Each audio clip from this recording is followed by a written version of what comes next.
Alors, bonjour chers souscripteurs de la Nouvelle France Libre, j'espère que vous allez bien. Moi, je suis un peu malade, vous m'excuserez d'avance.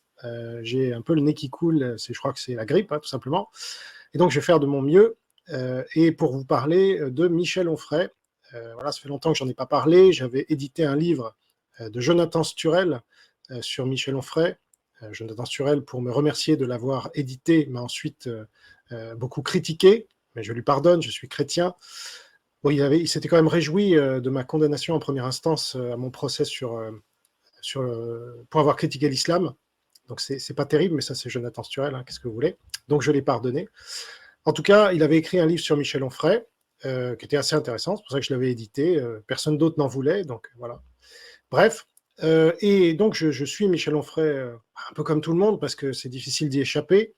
Il est partout, sur toutes les télés, en tout cas, il était partout, parce que voilà quelques années qu'il s'est fait un peu éjecter, pas de partout, hélas, mais d'un certain nombre de médias comme Radio France et France Télévisions, où il n'est plus le bienvenu, depuis qu'on estime qu'il tient des propos souverainistes et donc potentiellement fascistes. Bon, alors, ça c'est l'excuse. En tout cas, on l'a tellement vu, tellement longtemps à France Culture, où il avait ces conférences-là populaires qui étaient diffusées.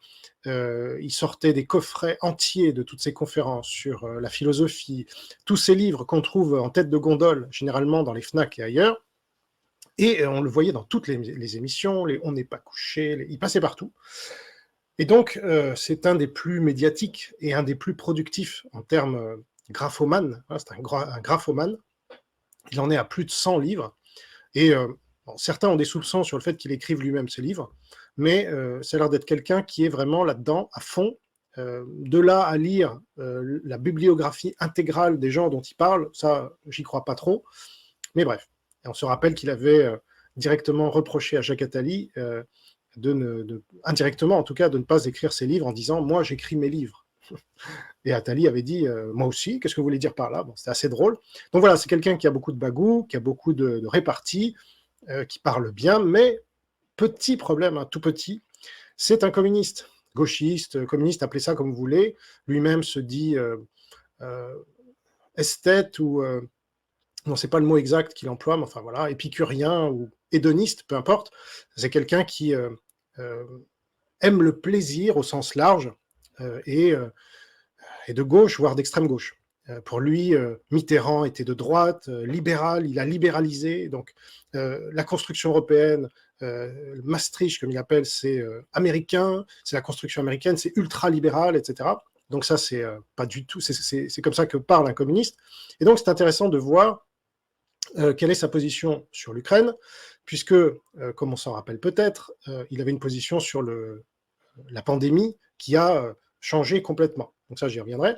Mais je voulais vous en parler parce qu'il a défrayé la chronique récemment. J'enregistre le 16 avril et il y a une semaine, un de ses militants, donc il a monté une structure militante autour d'un magazine qui s'appelle Front Populaire avec son ami Stéphane Simon, qui est l'ancien collaborateur de Thierry Ardisson. Voilà, donc on retrouve les mêmes sphères. Donc Onfray vient de chez Grasset, donc de chez Bernard-Henri Lévy, qu'il a commencé à critiquer, parce que c'est un athée militant, c'est ça qu'il a fait connaître. Ensuite, il a critiqué Bernard-Henri Lévy, qui est pourtant la figure de Grasset, qui l'a édité.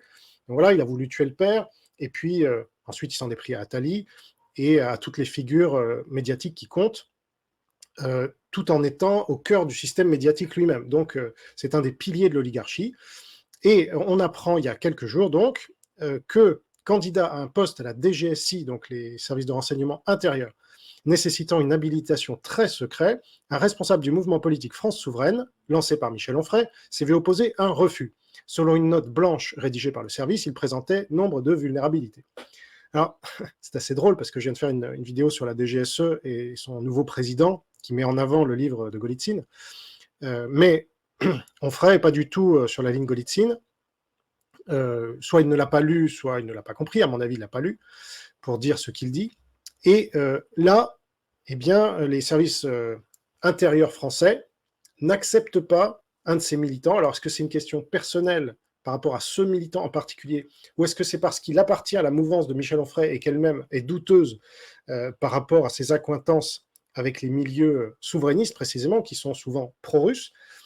On ne sait pas, mais moi j'ai quand même un sacré doute, et vous allez voir, cette vidéo va permettre d'y comprendre, d'y voir un peu plus clair, puisqu'il a un discours très rodé, mais faut suivre, parce que vous allez voir qu'il a un peu évolué,